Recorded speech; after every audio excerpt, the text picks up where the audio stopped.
ඉබෝවන් ඕගොල්ලෝ හැමෝම පිළිගන්නවා අපේ නාලිකාවන නොලේජ් මාස්ටර් නාලිකාව. මම මේකේ මුල් කොටස දැම්මේ අපේ සූර්යයා ගැන. ඒ කියන්නේ අපේ ඉර ගැන. අපි අද යමු මේකේ දෙවනි කොටස වන බුදුරහය ළඟට. හරි ඉතින් අපි හැමෝම දන්නවා බුදුරහය. මේ බුදුරහය තමයි අපේ සෞරග්‍රහ මණ්ඩලයේ ඉන්න පළමුවෙනි ග්‍රහය. මෙයා තමයි ඉර ළඟින්ම සිටින ග්‍රහය.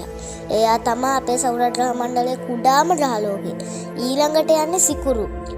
අනෙත් ලෝක තියෙන්නේ ඊට පස්සේ. බුද අහස පෙනෙන්නේ ඉර උදාවට පෙර සහ ඉර බැස ගියාට පස්සේ. ඉර ළඟින්ම ගමන් කරන නිසා බුදුරහය අපිට ඇස් දෙකෙන් දැක ගන්න අමාරුයි. මොහුගේ වායුගෝලය ඉතාමත් තුනි. ඊට හේතුව ග්‍රහලෝකයේ සතු ගුරුත්වය වායුගෝලයන් නිර්මාණය කරන වයුන් අල්ලා රඳවා ගත හැකි තරම් බලවත් නැති හින්දා. එහෙත් සූර්යයා වටා යාමේවත් පරිභ්‍රමණයේ වේගය අතින් මණ්ඩලයේ අන් හැම ග්‍රහලෝකයක්ම මෙයා පරද්දනවා. බුධ ඉතා වියලි ග්‍රහලෝකයක්. එහි මතු පිට බුධගේ සූර්යයාට මුහුණලා ඇති පැත්තේ උෂ්ණත්වය ඉතාමත් අධිකයි. බුධ ග්‍රහයාට ඇත්තේ දුර්වල චුම්බක ශ්‍රේෂ්ඨය. මේ ග්‍රහයාට උපග්‍රහයන් කිසිම දෙයක් නැහැ. පෘථිවියේ සිට බුධට දුර කිලෝමීටර් මිලියන 91.7ක් වෙනවා.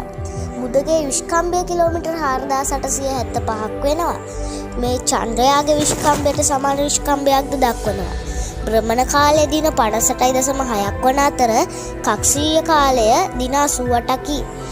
සූර්යයාගේ සිට බුධ දක්වා ඇති දුර කිලෝමීටර් මිලියන 58ක් පමණ වෙනවා. එහෙනම් මගේ වැඩසටහන මෙතනින් නිමාවටපත් වෙනවා. ඕගලන්ට සුබ දවසක්.